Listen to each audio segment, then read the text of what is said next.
My name is Brian Doingart, and I work for CISA. And I'm going to talk about excuse me, I'm going to talk about a project that I've been working on since 2017. It's a little bit about me. That's my LinkedIn QR code, and you'll hit it at the end as well. All right, so in 2017, I started a project to update, at the time, US CERT's incident reporting content to give us more actionable information and to be able to make better programmatic and policy decisions. We went through several revs, and we got done in 2019 for the first one and realized we didn't have a good way to collect the information. Like, making someone do this in a web form is probably abuse. So we said, look, we need to actually build technology to layer this on top of the incident reporting, the threat reporting that already exists. So there was an effort to build a STIX component that would layer on top of what we're already sharing CTI information, and now we could exchange incident information. We also needed to update the software that we use to visualize the information so that we can tell better stories. That QR code will link you to the incident object core document itself. It is in a draft state. Also, as I said earlier, when we originally wrote this, and this has been updated over years, we wrote it in mind from a CISA perspective, or for domestic US. But we'll get to how that needs to change. Really, the core of this document, and as you read it, it is a Word document, basically. It talks about how we describe impacts for availability, confidentiality, integrity, economic impacts, and physical impacts, both internally and external, because the reality is that we live in a connected world, and incidents do not just affect one entity. We wrote a ton of extensions to support the incident reporting, things like identity. We had markings for domestic and non-domestic things and more. So at that QR code, you'll be able to get to that. The incident core GitHub repo contains the extra code needed to visualize the STIX incident information and examples. We also started trying to figure out how we could share this data a little better, either for those who don't have technology. So we started building a way to auto-populate a relational database based on ingest of STIX incident objects, and we started playing around with the Neo4j data store because it is natively graph stored. Okay, so multilingual STIX. CISA has a Secure by Design initiative, and in such, we started rewriting the STIX libraries in Rust and in Golang. Our software team at MITRE did a wonderful job. They produced an MVP, but we are not done yet. All right, call to action. So this is where things get a little squirrely. The project effectively, it says at this point, has stopped. And that's due to resource cuts and other things. So I'm here to call the international community to action to help finish this. Also, like I said, we originally wrote it for a domestic US thing, but it needs to be a core that supports everyone's needs. So, and then you can write small extensions for things like NIS2, CIRCIA, FISMA, or other reporting regimes. But that's where I need the help, because I cannot do this alone. We also need to enable sharing. We know that STIX is not everyone's favorite thing, so if you want to do this via MISP or something else, I think it'd be a great time in the SIG to talk about it. So. Anyway, that's my pitch. This is, again, my contact details. If you want to talk about this later, hit me up, and I'd love to chat. Thank you. So because Trey normally does these lightning talks himself, he normally doesn't get to talk, so I'm going to introduce Trey, and he's going to talk to us about time things.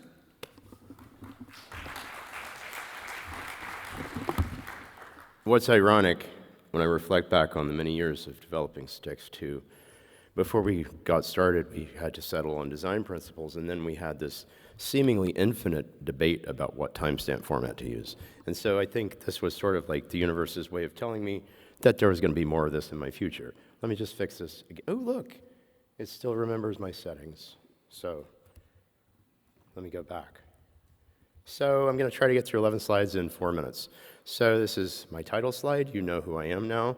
The problem, for those who don't know, who possibly remember Y2K, is that there is some planned or unplanned obsolescence in our technology stack, which is scheduled to start hitting in the next decade, starting in 2036 when the NTP epoch rolls over. So I'm not going to read all this at you. I'll make the slides available on LinkedIn or whatever.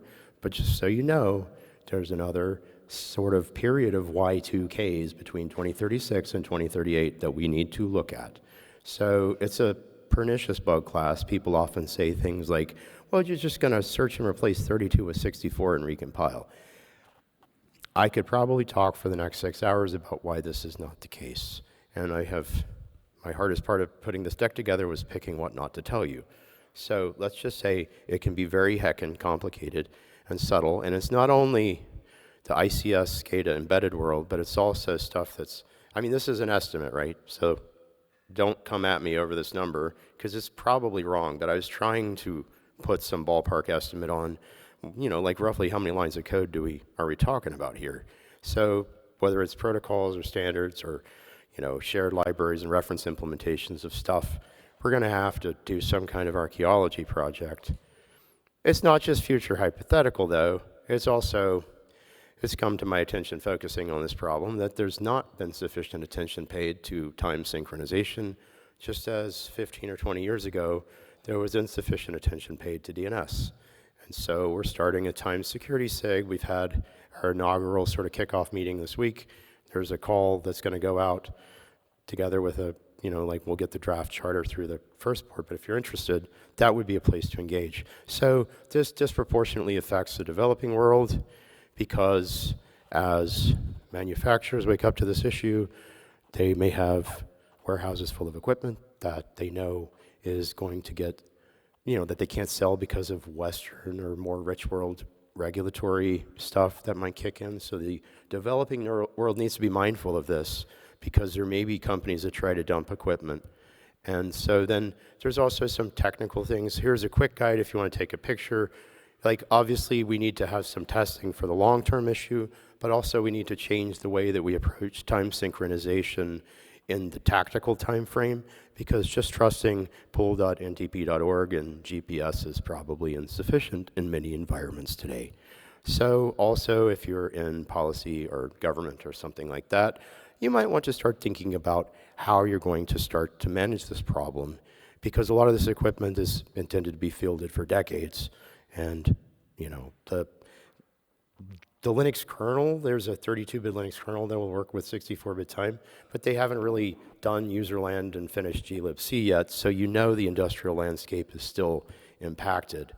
Here in this sort of apocalypse project / time security SIG thing, we're trying to put together some standard testing methodologies and some advice for people in different sectors and stuff.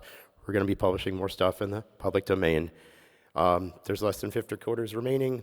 I'll make this deck available and not read it to you because I'm abusing my privilege, my platform, and your time, but I hope you understand why this is important for all of us to be aware of.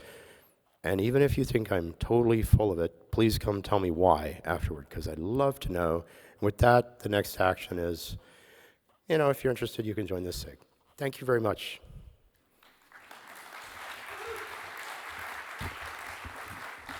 So do we have Swapnil in the house? Come on up, brother. Thank you so much. Can we get a warm round of applause?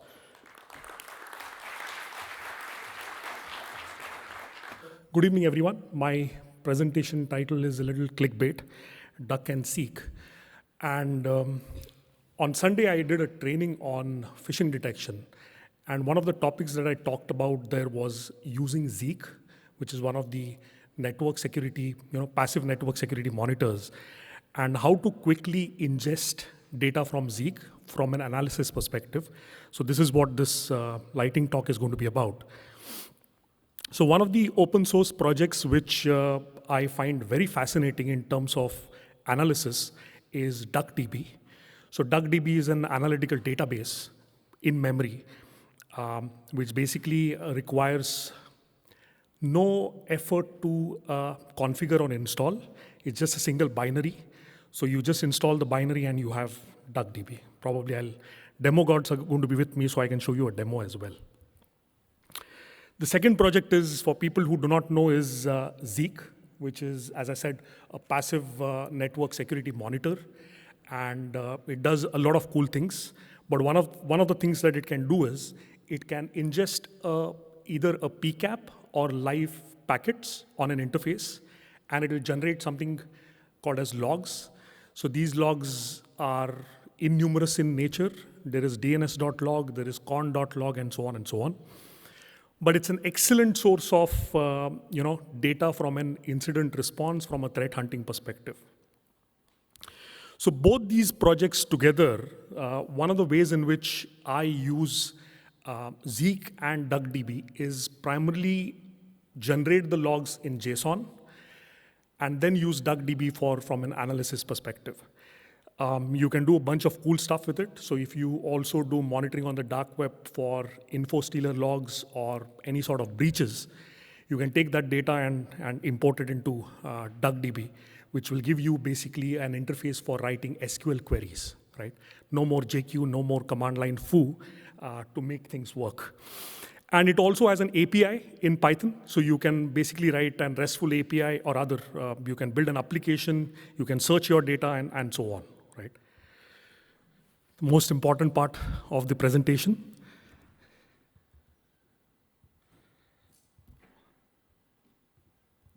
That is the coolest desktop background I've seen in decades. Thank you, Trey. All right, so what I have here is a sample of DNS.log, which is basically looks like this, if I can type. All right, so this is in JSON, and what I can do is basically import this into DuckDB, where I can primarily say select star from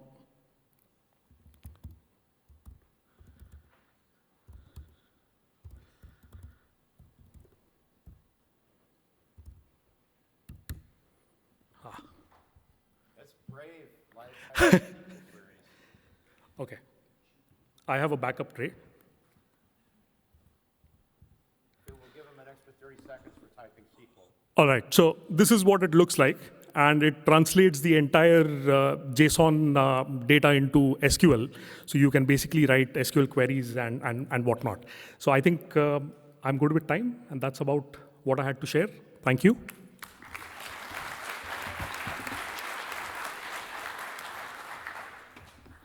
Can Olivier come up here from Flare?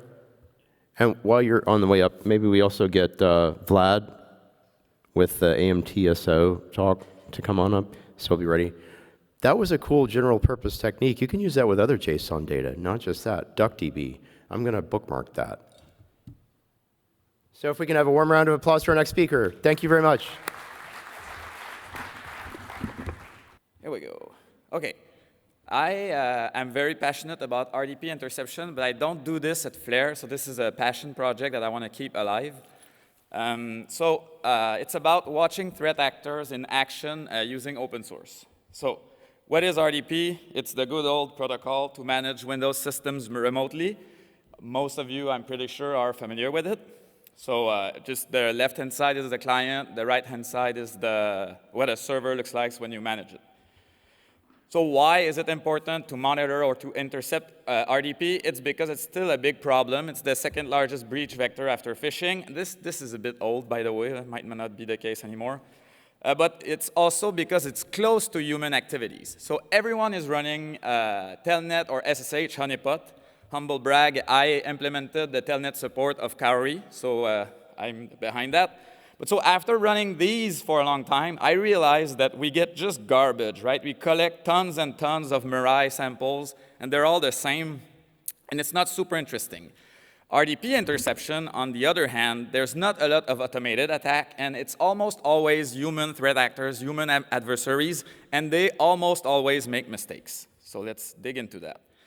So the tool that was built for that was built at GoSecure. It's a fork of Sylvain Perrefit, sorry for badly pronouncing your name, RDPi, but it was, RDPi at the time didn't support NLA or like modern RDP stacks, so we kind of hard forked it. Unfortunately, it's an intern's decision, and it's true.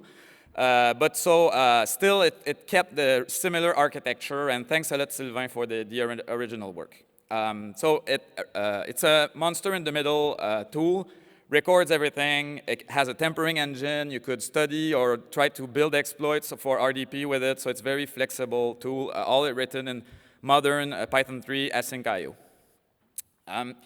Here's what a capture looks like, okay? So when you intercepted an RDP connection, you can reload the replay or watch it live using a Python GUI. You see the mouse pointer over here.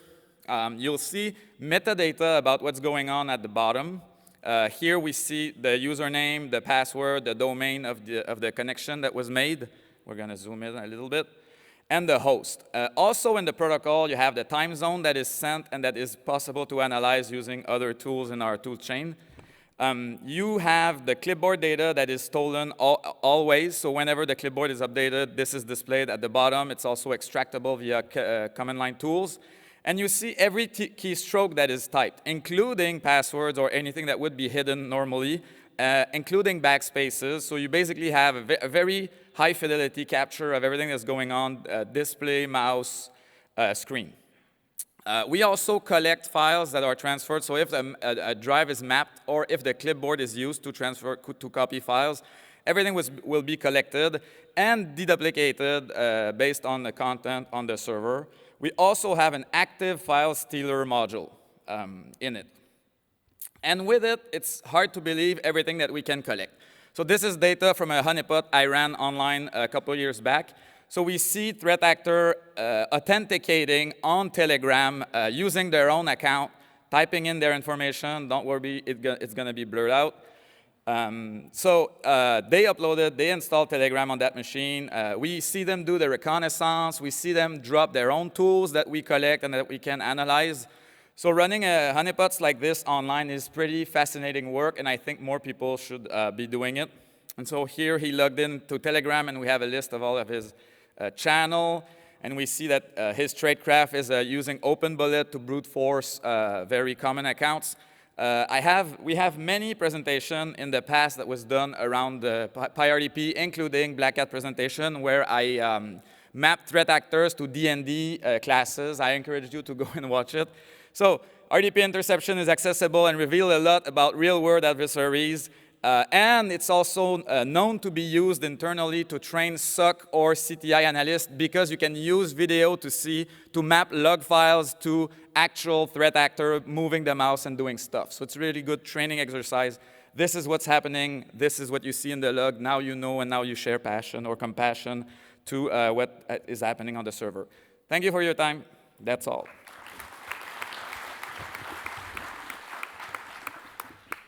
So while Vlad goes up here, can we also get, I'm sorry if this is mispronounced, Ashish for the Zeek IDS talk next? Thank you very much. Warm welcome for our speaker. Oh, hello everyone. How is your social battery this evening? Yeah, exactly. So I am Vlad Ilyushin. I like network security, cybersecurity, cyber deception, and everything networking. But about 9 months ago, I was actually honored to be nominated and appointed a president of EMTSO. So my first question is, any of you have heard of EMTSO before? Okay, two people. Amazing. So WTF is EMTSO. Well, in the ancient times, before EMTSO, there was an interesting problem between cybersecurity vendors and independent cybersecurity testing labs. They didn't like each other very much. When some cybersecurity testing lab would actually test IAV products and some vendor didn't win the top award, there was friction. And that's how EMTSO was born, because they created the standard for evaluating cybersecurity products like AV products and mediation and everything else, and everything was actually peachy since then.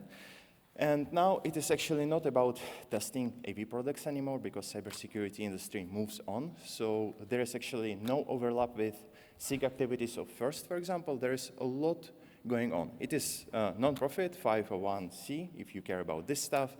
And it is actually a community which consists of independent cybersecurity evaluators and vendors, as well as now we have another non-profits and also new cybersecurity startups as well. So here are actually a bunch of different members. Hopefully it is not very outdated. If you see your company logo there, congratulations, you can join our meetings and you can basically ask questions from different cybersecurity testing labs and vendors, which is amazing. And we also have a bunch of different working groups, which is quite interesting. We have XDR, Sandbox, VPN, and before that we were working on the IoT guidelines of how to actually evaluate cybersecurity products, which is quite interesting. And despite having so many working groups, we actually slowly but surely actually managed to push out non-gated content, so you can actually find all the guidelines or suggestions out there in the open, no registration, no anything. It is a non-profit after all.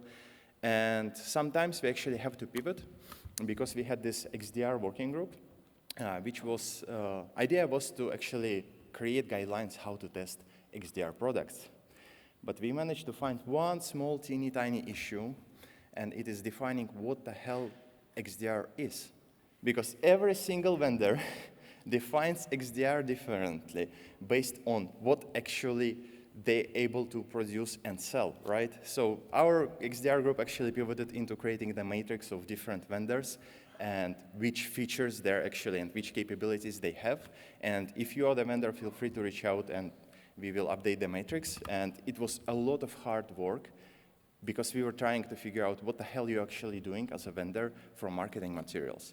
I cannot imagine figuring out what to buy if I'm actually a buyer. And another thing is quite interesting. What we have is actually threat intel sharing platform. And it was originally designed to share samples between testing labs and AV vendors so that testing labs actually have in-the-wild samples during their testing. And because AV vendors would push very interesting samples, hoping that all other competition is not going to catch it, the samples are quite interesting, and about 30% of them are seen in RTTL before anywhere else, all right?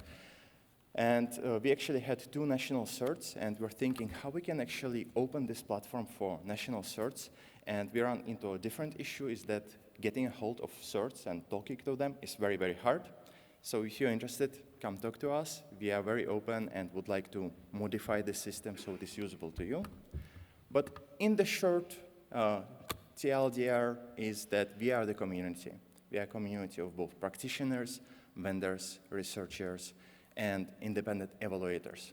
So for example, if you are cert and you would like to ask, hey, how can I evaluate some specific product so I can suggest it to remediate some issue? There are a lot of people who are experts in this area to make sure that you are not going to shoot yourself in the foot by having weird test that is not actually going to test anything. And finally, the most scary thing for me is that for the first time, we are organizing our own conference in Portugal in October of this year. And we are looking for presentations and workshops. So if you have something interesting to share with the community, please feel free to scan this QR code or go to our CPF, because we would like to have amazing content there, and that would be incredibly helpful. And finally, if you are from Portugal and want to help us with engaging local communities and organizations or organizing poster session, please let me know. Thank you very much. All right, so we're doing good, but we still have more to go, so we're going to have to speed it up a little bit. Do we have Ashish with the Zeek IDS talk? Please, warm round of applause. Okay, everybody can see this, right? Okay, so the most scary part is done. This is where I am always nervous. Hello, everybody. My name is Ashish Sharma, and I work at Lawrence Berkeley National Lab, but I also am a member of the leadership team of the Zeek project. My connection with Zeek is because I'm a cybersecurity engineer. This was a tool which actually I found very useful for my day-to-day operations. So I started liking it more and then getting more involved in it and so on and so forth. So my first question, when I came here and I was talking like yesterday, day before yesterday, I met quite a few people who either had a lot of interest in Zeek or did not know anything about it. How many people have never heard of Zeek here? Okay, and how many people actually like Zeek? Oh, wow, okay, this is a photo I should have taken. So that's good to know. But my role here is actually just so that everybody who has not heard of Zeek or not known Zeek or not used Zeek, I would like them to try it out and maybe fall in love or complain that this sucks. Either way, it would be good. But this is my background. So what exactly is Zeek? Basically, it's a network intrusion detection system. So you actually have packets. You send the packets to Zeek. Zeek generates the logs. And that is a pretty simple concept. But what happens is the devil is in details. So Zeek does run on PCAP. It runs on the network tab. There is protocol analyzers. And here, what I generally use is an analogy that, people talk in different languages. My mother tongue is Hindi, somebody is talking in French, somebody is in German, somebody in Mandarin, Portuguese, so on and so forth. Likewise, computers also talk in language. The language they use is mostly HTTP, SMTP, Kerberos, LDAP, TLS, and so on and so forth. So what Zeek does is it actually understands the language in which computers talk.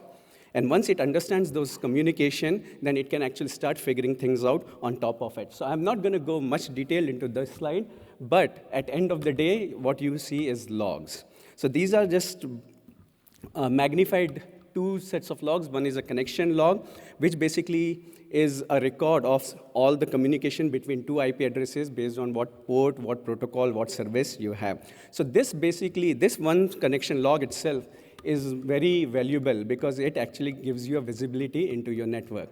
What is going in and out of your network, and depending on where you run Zeek, you can actually get a lot more insights. So you can run it on the border. Now you actually know what's in and out. You can run it in specific subnets, let's say your business systems, and you can know who is communicating with what inside.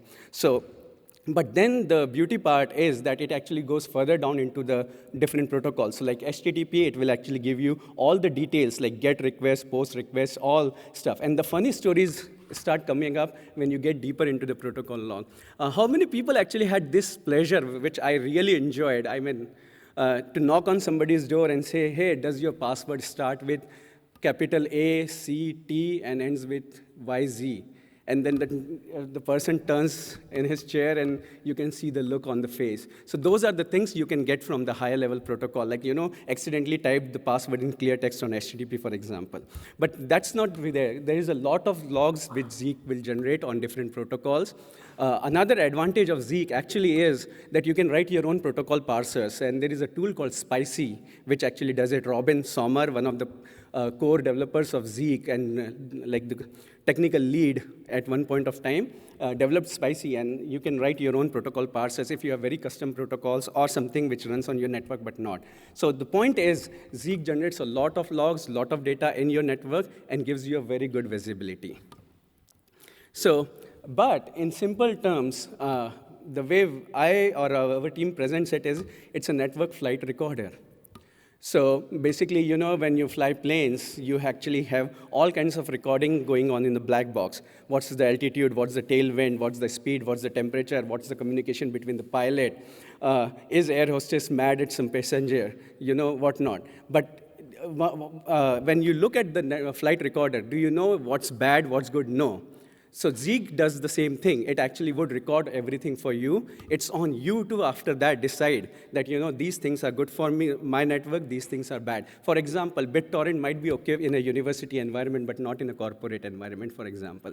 But Zeek does allow you to configure your installation and deployment in a manner that, you can actually filter things out or escalate them accordingly.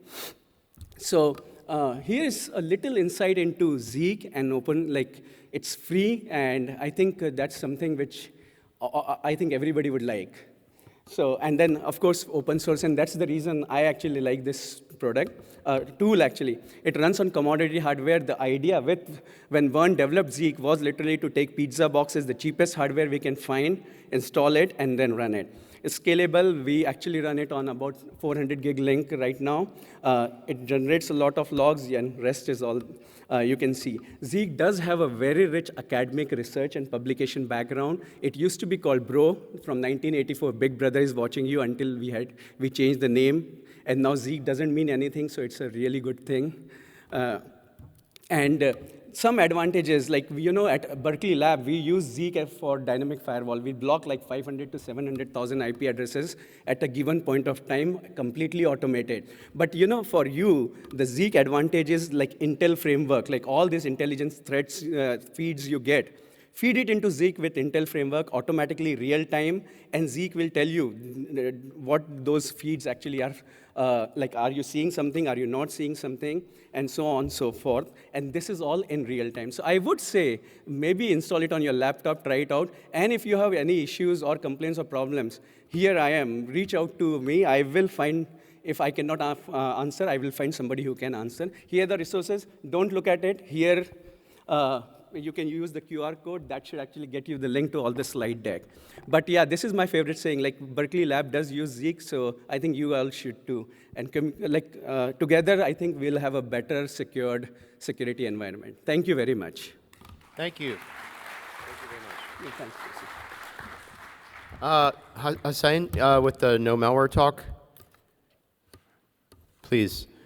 So he signed up for Tuesday, and we didn't have time to get to all the talks. We're going to try to get to him today until they kick us off, or we feel awkwardly embarrassed to be staying here too late. But our next speaker, very warm round of applause. Thank you. So I'm just going to show you a quick demo about an encounter we had in a recent incident engagement. This is an interesting hiding in plain sight technique. Simply persistency without anybody noticing anything on the file system, or basically not many places. So just did a mimic of what we have seen on the customer side. So there's just a simple crafted web application, as simple as it could be. It's just showing a logon prompt. And then I have a proxy going on in the background. This is the request I'm getting, right? So this is a .NET-based application. We have something called ViewState in .NET. This is a technology that has been invented to prevent crafting requests without being inbound of the application flow, right? So this is request forgery protection, et cetera, et cetera. So when I do the post back here, I need to send back this view state. The view state is simply a package that includes information the server can understand. It's not meant for me to understand it, right? So the view state is supposed to be encrypted and signed by encryption keys and signature keys on the server side. Now, if you happen to know the signature and the encryption key, you can obviously decode the thing, just decrypt it and then verify the signature, right? So the content of the view state is actually an XML object. You can store data in many ways. Microsoft in the .NET platform, also this is normal in PHP and a similar type of technology. So Microsoft selected simply to use an XML object. So we're dealing with serialization and deserialization of XML objects in here. So if I can decode this thing and open it and change the content of it, given if I have the encryption and signature keys, I can actually craft my own view state with my own XML gadgets in it. Some XML gadgets will allow me to execute code on the server looking at this, right? So to do this, I'm using a third-party tool or a tool available online. It's called USO Serial.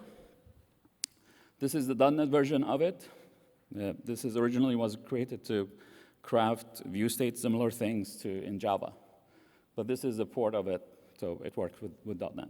And I have already prepared it with the encryption key and the signature key, which we extracted from the application side. So in the case we investigated, the threat actor simply had network access to a server with enough level of admin privileges, so they actually managed to extract the registry keys that holds these values. So looking at the investigation, this was only remote access something, and never execution of any code. So I need just here to replace this value, which is the generator value, and I would get it simply from the application I'm looking at, right? Generating that and then just pushing it to the clipboard. And I will go here and replay this packet. Simply doing that from the composer. There we go. Oh, sorry. I need another packet here. Just needed another transaction. Just do something in the application, and then we will have to replay that one. So.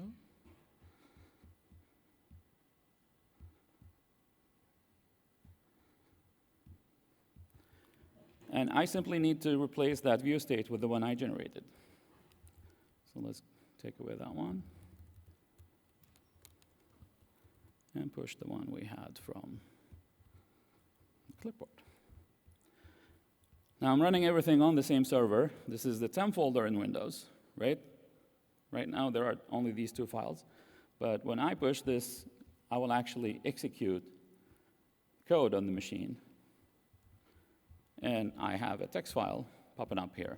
If you notice, when I generated this, I said, I want you to execute cmd/c echo 123 into test.txt.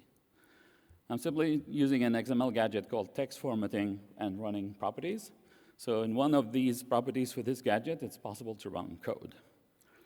This is simply how the threat actor stayed in the environment for quite a prolonged time. And this is what they loaded in the context of the web application. So this was running all the time. And when the web application was respawning, they will just connecting back and running their code again and continue their persistency in their system. This was described by Microsoft in an article quite in recent time. So you can look at that thing, and then they stated that there was an unattributed threat actor. We worked with a similar case, very similar case to State Finance, where State Finance threat actor was present in that environment. So they were not using Godzilla, but they were using another framework, the one I showed just a snippet of that code from.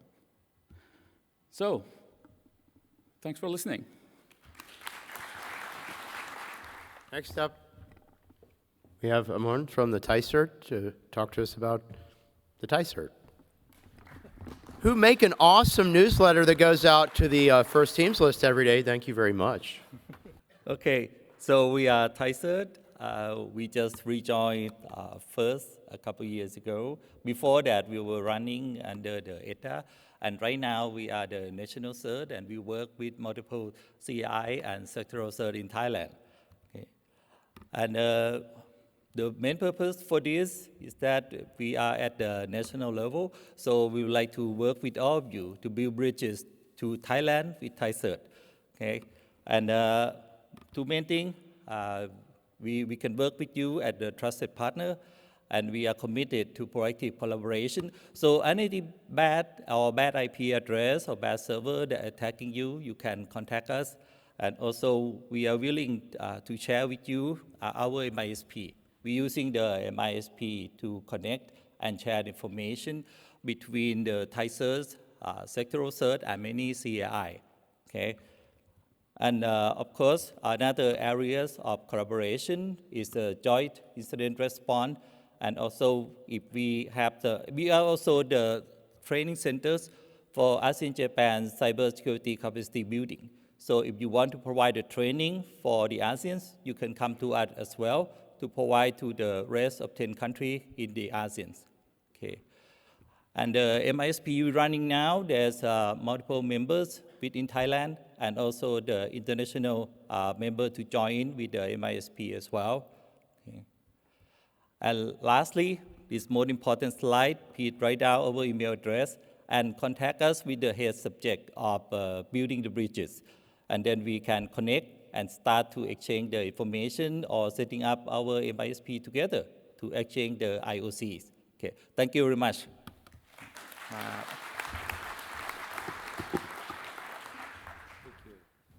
Next up, we have talking about the EVD from Jay Close. Are you here, Jay? Going once, twice? Ah, here we go. It's kind of bright lights. Warm round of applause, please. Walk. Okay.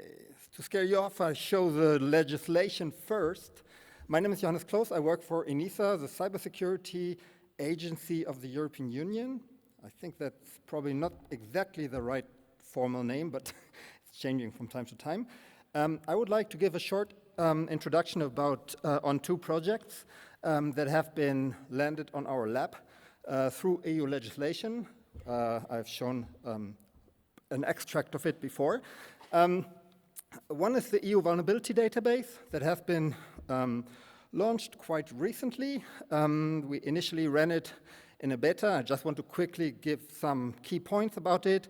It's bound again on a second NIS directive, together with multiple other tasks that targeted more the member states. The EU member states are supported or are basically entitled to, or basically have the duty of running vulnerability coordination activities, whereas ENISA is supposed to create, or was supposed to create, the EU Vulnerability Database. The legislation bound us to do a certain set of things with this project. So it was supposed to be closely related to, let's say, existing standards and activities, and as such, the EU Vulnerability Database is building on top of its ID scheme on top of CVE. You can imagine that that created some frustration for a short time not too long ago. So when new vulnerability entries are created, a CVE number is created as well, and ENISA is running a CVE numbering authority service on behalf of the EU member states. On top of that, an EUVD identifier is assigned as well because we're running a sovereign database. Then this vulnerability data is basically collected initially by vulnerability lookup. That's of course important to mention. There were a couple of talks around that subject. Speak to Circle if you have questions around this specific service. It's very technical, it's very feature-rich. We are stripping it down. We basically utilize vulnerability lookup at the backend, and on top of that, publish the EU vulnerability database in a new front end. It's also facilitating common security advisory framework, currently in limited fashion, but provisioning basically trusted CSAF provider services also in the future. And here's an example of how it is currently looking. We received a notable number of feedback.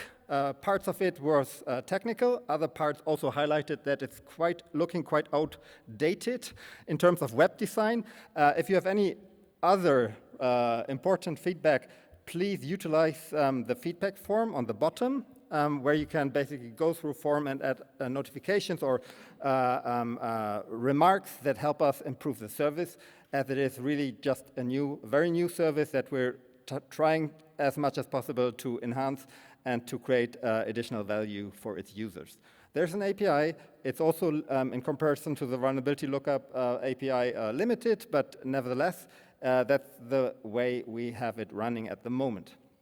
The view is basically capturing two or three basically initial views on critical vulnerabilities, on exploited vulnerabilities, and on EU CSIRT coordinated vulnerabilities. The CSIRT network of the European Union is supported by ENISA as a secretariat. As such, vulnerabilities coordinated within the member states are basically highlighted here, and we have a chance to basically show the work and give credits back to the entities doing the hard work. Yes, so continuing, and within a very short time frame, I'm again moving on to the second important kit that we're trying to add to the block in September 2026, which is the CRA single reporting platform. The CRA is the Cyber Resilience Act. If you're a product vendor, you probably have heard of it. If not, and if you're curious, please talk to me. There are actually four important articles. The one that is most talked about is the reporting of actively exploited vulnerabilities. That becomes mandatory if you're a vendor that puts products with digital elements on the European market. European Union market specifically. The second article highlights that also severe incidents that may have an impact on the security of a product have to be reported as well, mandatory. Article 15.1 then entitles also voluntary reporting of vulnerabilities to member state CSIRTs, who are doing the coordination work once again, or to ENISA.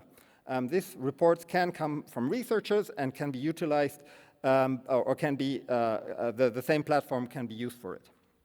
Vulnerabilities, voluntary notifications on incidents can also be shared. So that's basically the legislation.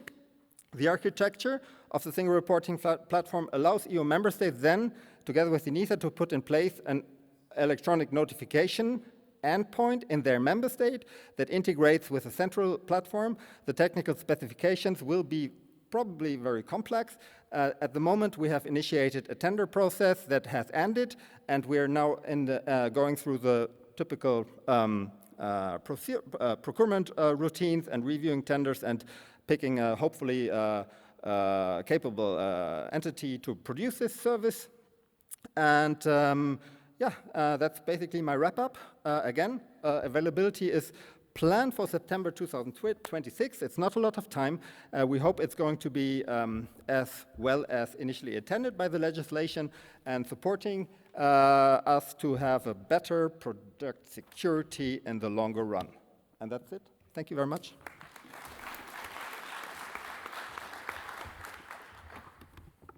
So if I could get somebody from the AV team to come talk to me about how many talks we can get through, because I want to be fair to everybody, and we're probably not going to get through everything. But Jamie, I'm really looking forward to seeing this talk. It looks like a talk that I could have benefited from 10 or 15 years ago. So please pay attention to this one. Okay, so I've got way too many slides to cover in this, so I'll be providing the slides in a link as well. Hopefully this presentation can help people that have thought about presenting but don't know how to do it, haven't presented ever before. So just a bit of a look at call for papers, call for presentations. I myself have been on program committees for a few different conferences, never for FIRST, so I'm not giving any inside secrets from FIRST, but from other conference PCs that I've been a part of. If anyone wants slides, grab a picture of this. I'll put the QR code up at the end as well if you're not fast enough with your cameras right now. It is TLP clear, everything's out and open, and you can connect with me for more information later. So, when looking at presenting at a conference, one of the first things to do is stay aware of the announcements and deadlines. A lot of these things happen months and months in advance. 4 to 6 months is pretty common, sometimes even 7 months in advance is when the CFP goes out. They're only sometimes open for a month, maybe 6 weeks, so you need to know about it, you need to get ready, you need to get your information out there. For example, for this first conference, the CFP last year opened at the end of October and closed in mid-December. Also understand the time zones. If you're one of those people like me that likes to submit things at the last minute, understand what day and time zone they're talking about so you don't miss out. What's required when you do presentations? First thing, understand the conference theme and the suggested topics that are out there. You can go outside of the box, but you may want to check if you're going way off the reservation for things like this. Conferences may have slide decks or formal papers for review. Some only ask for an abstract and an outline. That's the way that the first conference is running at the moment. Also, just to highlight, most conferences reject sales and marketing presentations, so don't even try for it. And honestly, for some of the conferences that encourage sales and marketing presentations, Also, don't try and sneak in a sales and marketing presentation. It's a quick way to get blacklisted from the conference for you and your organization in the future. Also understand if there's any requirements that you, your organization, and the information may have to abide by, such as recording, streaming, publishing, copyright, restrictions and things. Is it original research only? Is there a requirement that the information has never been presented before and isn't submitted to parallel conferences at the same time? Some are more restrictive than others. And of course, when it comes time to actually doing the slides, is there a slide template that you should use, have to use, or you can go completely on your own? Be ready to attend. There's no point in submitting for a CFP if you're not going to be able to actually travel and attend the conference. If you're planning a vacation at the same time, probably not you that year as the best one to be submitting for it. You can substitute presenters sometimes for presentations, but it's got to be people that actually are involved in the research, in the information, and knows what they're talking about. You can't just sub in a complete newbie that is not going to know what's on the slides. Also, for attending, a lot of conferences will give a free ticket to presenters to actually come to the conference. Some conferences even cover accommodation for a presenter. If multiple presenters, you usually only get one ticket or maybe 50% off for 2 presenters. Look and see what's available to understand there may still be a financial cost to attend. Things to include in your proposal, catchy titles are really good.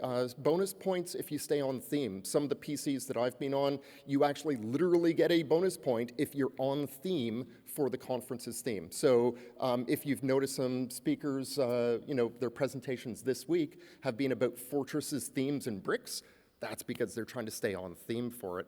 But think about it from the attendees' point of view. You yourselves, you're watching presentations, you're going through the program list, deciding what to attend.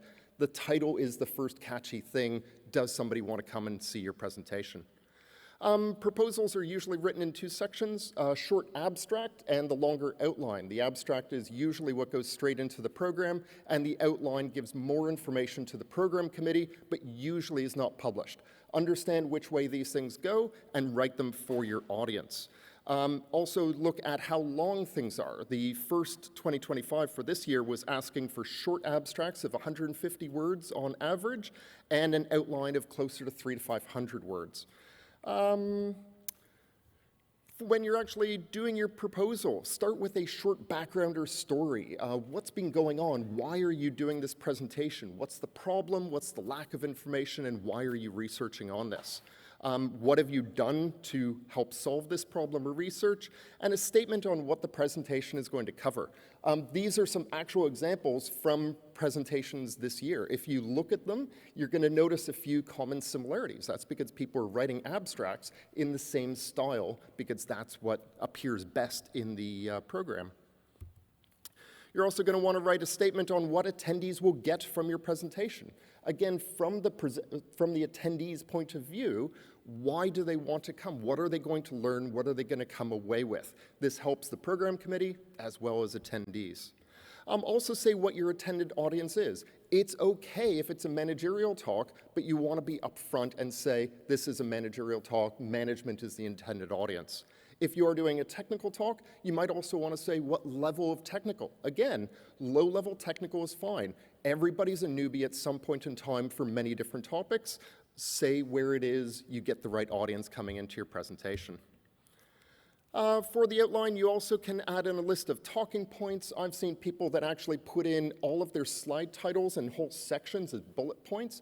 This is information that helps the program committee understand what your presentation is going to be about. When you do your biography, you also want to not just have your standard biography, but why are you a good person for this talk? Link the 2 things together. For first conferences specifically, TLP Clear is, of course, a good thing because they can be recorded and put up on YouTube afterwards. If your talk is not TLP Clear, say in the proposal why your talk is not TLP Clear. People do things for different reasons. Sometimes their organization has imposed limits as well. But also when you're doing your presentation, right up front, explain why it's not TLP Clear so that the attendee audience knows what's going on. You can also read through past programs. If you're going to submit for next year, have a look at the program this year with that mindset of how can I use this information? Because these are the successful presenters and presentations. And not just for the first, but other conferences as well. Other tips and tricks. You don't know what to talk about? Great. Here's a YouTube video that the OSCER conference actually did in preparation for their CFP. It's like an hour-long webinar conversational talk on, so you don't have anything to talk about? Let's help you with that. Gets you over that first hurdle. Also, submit early. Some program committees will actually be able to give you feedback on a presentation if it's sort of so a little bit on the edge, and they can help say, hey, change this, and it might be a little bit more attractive. If you submit at the last minute, there's not that time for feedback. Not every PC will give feedback like this. It's just a general thing. Coordinate it with others in your company. I've heard of cases where an organization has had 5, 10 different people submitting different presentations. From a PC point of view, that's really difficult. We want to make sure that we give different organizations airtime, not just the individual people. So coordinate with those, make sure that you're not doing a distributed denial of service. Additionally, it's okay to submit more than one presentation from you yourself. If you've got 2 different topics, you're not sure what would fit best, submit them both. Again, don't DOS the program committee. Don't submit 10 different presentations all from yourself. That's a little bit too much. Lastly, make use of any review, feedback, and speaker training sessions that might be available. First 2025, this year, offer these in April and May. Make use of them. If a conference is not offering them, seek them out within the community. You get rejected, don't take it personally. A lot of the PCs that I've been part of have received more, like heaps more presentations that could possibly be actually accepted. Ask for feedback if you can. Submit for other conferences because you've got something interesting. Maybe other conferences could use it. And try again next year. And again, thank you very much for this, and hopefully you can apply for next year's first. Second, I gotta take a picture. That was awesome.